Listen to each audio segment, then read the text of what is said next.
Assalamualaikum warahmatullahi wabarakatuh teman-teman. Di video kali ini aku mau berbagi tips gimana cara lulus OSCE tanpa remedia dan hasilnya memuaskan.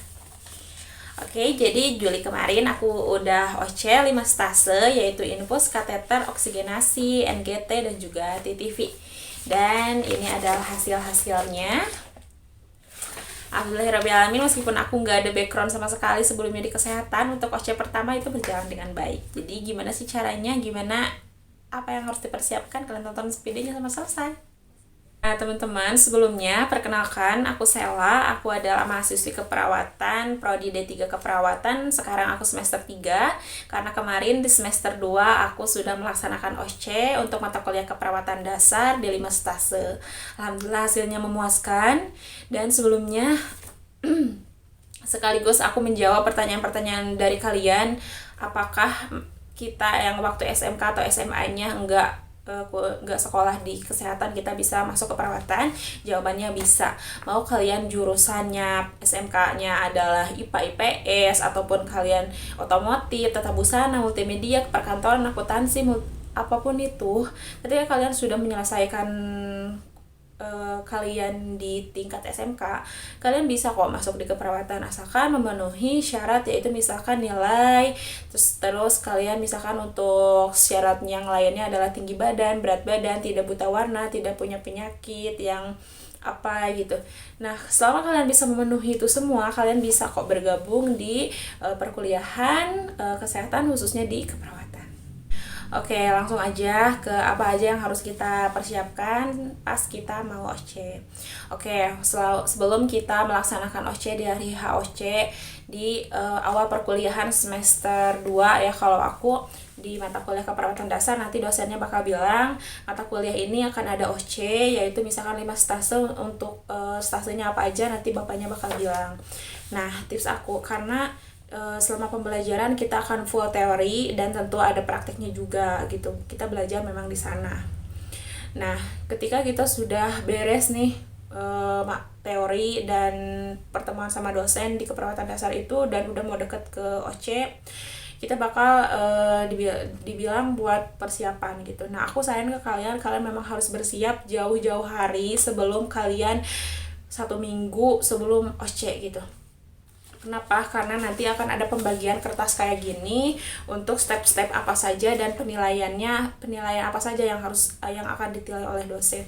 Nah, sebelum ada kertas-kertas ini yang dikasih sama dosen dan penanggung jawab pembelajaran, aku saranin ke kalian buat belajar terlebih dahulu, karena kan kalian udah dibilangin nih, udah dikasih tahu apa aja yang bakal di OSCE-in.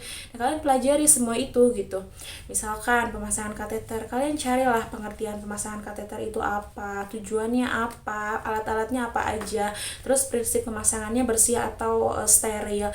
Terus kalian kalian bisa memahami, kalian bisa nonton video di YouTube, udah banyak kok referensi mengenai pemasangan tindakan keperawatan ini. Jadi kalian bisa maksimalin tuh di sana. Jadi kalian nggak capek-capek, kalian effort banget di 1 minggu sebelum OSCE, karena jujur itu capek banget. Banyak temen aku yang belajarnya itu di 1 minggu sebelum OSCE. Jujur mereka keteteran banget gitu. Belum lagi kalau mereka harus nyiapin mental mereka, harus nyiapin public speaking mereka buat lancar ngomong, ngejelasin ini tindakan apa, ini apa gitu. Kalau mereka juga harus memahami pengertiannya, tujuan dari pemasangannya apa, selanjutnya mereka harus hafalin alat-alatnya apa aja, prinsip pemasangannya bagaimana, dan juga komunikasi terapeutik, salam terapeutik sama pasien. Jangan lupa cuci tangan dan fase kerja serta terminasi. Itu semua jangan pernah dilupain, dan benar-benar memang butuh banget perjuangan dan persiapan yang matang banget, apalagi buat kita khususnya aku yang nggak ada sama sekali background di kesehatan. Jujur ini takut banget sebelum ngelaksanain OSCE ini, karena aku nggak tahu gitu OSCE itu gimana, karena rumor-rumor yang bilang bahwa OSCE itu menakutkan, OSCE itu sulit gitu, dan jujur itu memang berpengaruh banget ke otak aku dan takut gitu. Tapi selama kita belajar, selama kita usaha, justru usaha-usaha itu yang bakal nganterin kita ke nilai yang baik, ke hasil yang memuaskan juga.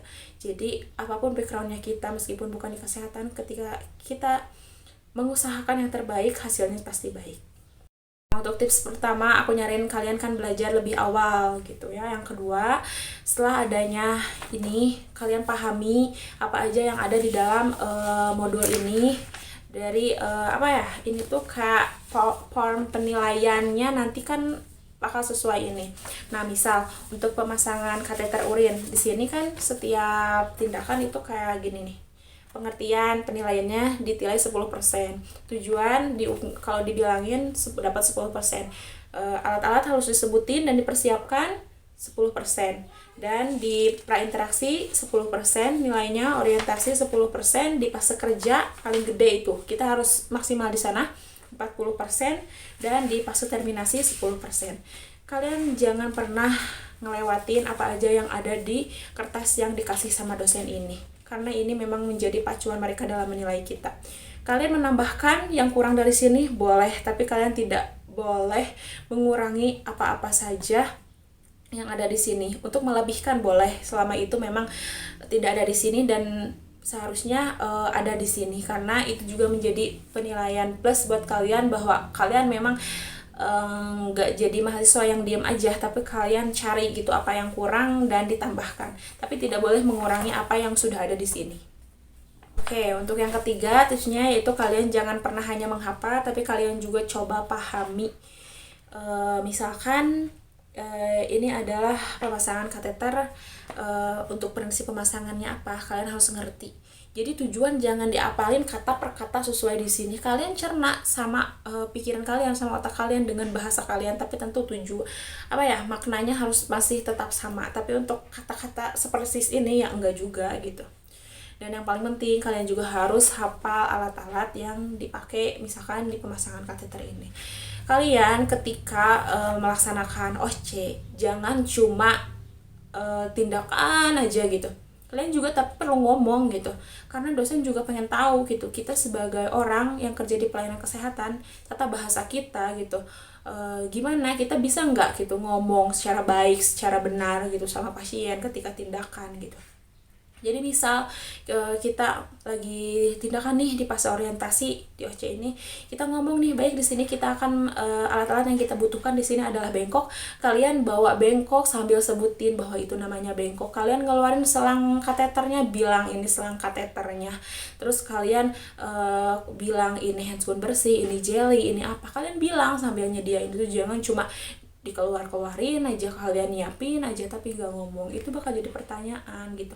Nanti dosennya, karena memang jujur apa yang aku bilang ini karena sesuai pengalaman aku, temanku ada yang diam-diam aja, memang dia fokus ke tindakannya. Ibunya bilang gitu, kenapa diam aja, ngomong dong, terangin itu apa, itu alat apa, saya nggak tahu itu alat apa gitu. Jadi usahain buat ngomong, jelasin alat itu apa. Misalkan ini bengkok untuk tempat pengeluaran kencing, misalkan untuknya ini untuk alat membuang alat kotor, ini adalah untuk pelumasnya, jelly adalah untuk pelumas atau apapun, omongin.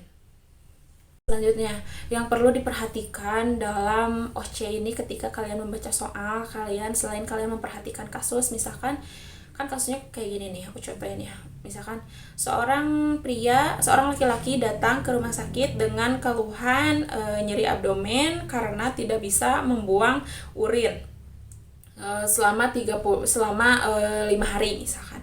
Tekanan darah ini. Nah, kan berarti ini perintahnya buat pemasangan kateter ya, kalau misalkan kesulitan membuang urin itu. Nah, kan tadi dibilangin nih, laki-laki. Kalian ketika selesai baca soal, terus datang ke bed, ke penguji buat masang gitu, untuk tindakan ke pasien. Kalian jangan pernah lupain ketika perintahnya adalah pasiennya adalah laki-laki, kalian jangan pernah ngomong bahwa itu bu. Ada temanku, mungkin dia ngerasa bahwa nggak penting lah pasiennya apa siapa, ya akan di ini aja, yang penting tindakannya kan. Justru itu adalah jadi penilaian gitu. Kemarin aja temenku gitu, itunya kan di soal kan laki-laki, dia malah bilang pas datang-datang, selamat pagi ibu, perkenalkan saya perawat ini. Ibunya bilang, apa, siapa, pasiennya siapa, ibu. kamu nggak baca soal ya gitu, kamu nggak baca reka medis ya. Jadi kita dianggap lalai juga gitu dalam penanganan pasien karena kita nggak baca reka medisnya ya. Ibarat soal itu kan reka medis gitu, kita mau ngelakuin tindakan, kita harus sesuaikan. Kalau laki-laki ya bapak nyebutnya gitu. Jadi jangan salah nyebut antara laki-laki dan perempuan, dewasa dan juga anak, seperti itu. Selanjutnya, sebelumnya tadi aku juga udah bilang bahwa dalam ujian EOC ini kalian jangan cuma hanya tindakan, tapi kalian juga harus berbicara. Misal kalian kalau nggak ngomong, justru kalian bakalan banyak ditanya banget sama dosennya. Aku kemarin yang paling aku takutin justru adalah pemasangan kateter. Jujur aku nggak bisa dan takut banget karena itu adalah steril juga gitu. Dan waktunya sedikit di sana, aku nggak keburu pakai handscoon yang steril, tapi karena aku ngomong gitu secara lisan, aku ngomong baik untuk prinsip pemasangan kateter di sini kita menggunakan prinsip steril. Di sini saya akan mempersiapkan alat ini yang bersih apa-apa aja, yang steril apa-apa aja. Selanjutnya kan misalkan alat-alat udah beres, kita bilang nih kalau meskipun kita nggak pakai handscoon yang steril karena memang nggak keburu banget, aku bilang di sini untuk saya akan memakai handscoon steril gitu. Kita bilangin bahwa handscoon yang kita pakai itu adalah steril. Jadi penguji juga tahu kita menguasai materi dan juga teori yang udah kita pelajari di keperawatan dasar itu. Selanjutnya, pengalaman aku yang benar-benar aku ingat banget ketika aku masangin selang kateternya. Aku lupa gitu ukuran uretra laki-laki berapa gitu, karena memang pemasangannya di pasien laki-laki ceritanya. Aku lupa berapa, tapi aku bilang aja gitu, baik untuk kita akan mulai masukkan selang ini ke uretranya. Bapak ketika saya memasukkan, Bapak boleh tarik napas panjang Pak. Ya jangan cuma gitu aja gitu, tapi kita ketika masukin benar-benar bilang tarik napas Pak, tarik napas kayak gitu, kita ngomong gitu. Selanjutnya yang harus kita jelasin, baik karena uretra laki-laki lebih panjang daripada perempuan, hendaknya kita memasukkan selang ini sampai mentok karena ditakutkan tidak sampai ke bagian uretranya gitu, karena laki-laki dan perempuan berbeda. Meskipun jujur itu antisipasi aku. Nah, di sanalah kenapa kita harus paham, gak cuma menghafal ya di sana gitu. Itu yang akan ngebantu kita ketika kita lupa. Kita gak cuma mikirin angkanya berapa, tapi ada gitu cara yang bisa mengantisipasi itu. Ya aku bilangnya ya lebih panjang dari perempuan. Jadi kan memang ada pembeda antara laki-laki dan perempuan. Nah itu yang harus dikuasai sama kalian. Karena temanku ketika dia nggak bilang, dia lupa, dia ngapalin banget gitu. Ketika ditanya berapa panjang uretra laki-laki, dia nggak tahu, terus dia nggak bisa cara menyelesaikan dan mengantisipasi. Ketika ditanya kayak gitu, dia harus jawab apa, dia nggak tahu karena dia menghafal, tidak memahami. Jadi harus dipahami ya. Selanjutnya, pada saat OSCE kalian jangan pernah membantah dan melawan apa yang diinginkan oleh penguji kalian. Memang pada tindakan-tindakan keperawatan kan banyak sumber, banyak patokannya. Meskipun apa yang dipelajari seperti itu, tapi kan mereka juga tentu jam terbang mereka lebih jauh lama daripada kita. Mereka senior kita gitu, dosen-dosen kita itu. Kita juga jangan menghardik mereka, kita ikutin aja apa yang mereka bilang. Contoh kemarin, ini bukan pengalaman aku, tapi aku ada di sana ketika kejadian ini, karena memang berbarengan masuk di ujiannya di jam pertama gitu. Aku di paling awal banget aku masuk. Temanku pada pemasangan NGT itu kan untuk yang diajarin memang ketika sama bapaknya waktu di teori itu dari ujung hidung ke telinga lalu ke prosesus hypoidius ujung sternum. Tapi bapaknya minta, kok dari sana sih? Emang iya ya dari sana. Terus temanku memang kekeh karena memang itu yang dipelajari. Nah dia nggak tahu bahwa dalam OSCE itu memang jangan pernah membantah gitu. Ketika memang apa yang dia inginkan itu tidak berjauh beda gitu sama yang dipelajari, kalian ikutin aja karena mereka juga tentu punya pengalaman yang banyak dan nggak mungkin mereka ngasih tahu yang salah gitu. Tapi bapaknya minta dari telinga ke hidung lalu ke bawah gitu. Temenku nggak nurut, jadi diomongin gitu, terus nggak hafal, terus ditanyakan dia memang diem aja. Aku bilang sekali lagi, jangan pernah banyak diem ketika OSCE. Kalian ngomong, tapi bukan ngomong yang was-wisus. Kalian ngomong gak ada artinya, gak ada maknanya. Kalian ngomong sesuai teori, sesuai pelajaran gitu, sesuai yang memang yang seharusnya kalian omongin gitu. Misal dalam pemasangan NGT, berapa panjang yang dimasukkan gitu, berapa cc yang harus kita masukkan, udara yang akan kita cek untuk masuk atau belum, selang ke lambung gitu. Jadi semua ditanya gitu. Jadi kalian harus tahu, terus posisi-posisi untuk tindakan ini kalian harus tahu. Untuk kan di posisi pemasangan NGT harus semi power, kita jelasin ketika baik di sini Bapak, kita akan posisikan Bapak dengan posisi semi power. Kalian jangan pernah ngomong posisi semi power aja gitu, karena pasien gak akan tahu posisi itu posisi apa. Kalian tambahin lagi, baik Bapak, di sini kita akan memposisikan Bapak dengan posisi semi power. Posisi semi power adalah posisi semi duduk. Tujuannya untuk apa? Tujuannya adalah untuk membantu Bapak nanti lebih mudah menelan dan bernapas ketika saya memasukkan selang gitu. Kalian harus kayak gitu, harus aktif gitu. Kalian harus bisa mengantisipasi, kalian harus bisa semuanya.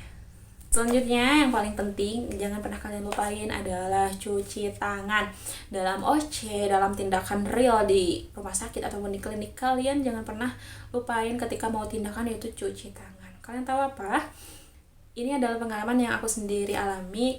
Aku dari 5 stase ini, aku pikir adalah stase di kateter yang akan nilainya kecil. Tapi justru yang aku anggap mudah di TTV itu aku justru malah dapat lebih kecil daripada apa yang aku anggap susah gitu. Karena mungkin aku agak nyepelin atau apa, nggak tahu deh. Karena di sana untuk untuk pemeriksaan TTV itu aku lupa cuci tangan di awal, tapi di akhir aku cuci tangan. Jadi pas terakhir, kamu kenapa di awal nggak cuci tangan, nggak pakai handscoon juga gitu. Ketika kita berpikir, ada ini mah cuma pemeriksaan nggak kena darah atau nggak kena bagian tubuh dalam, jadi nggak cuci tangan. Jujur, aku kasih tahu ini paling penting banget. Kalian harus cuci tangan di awal dan di akhir tindakan.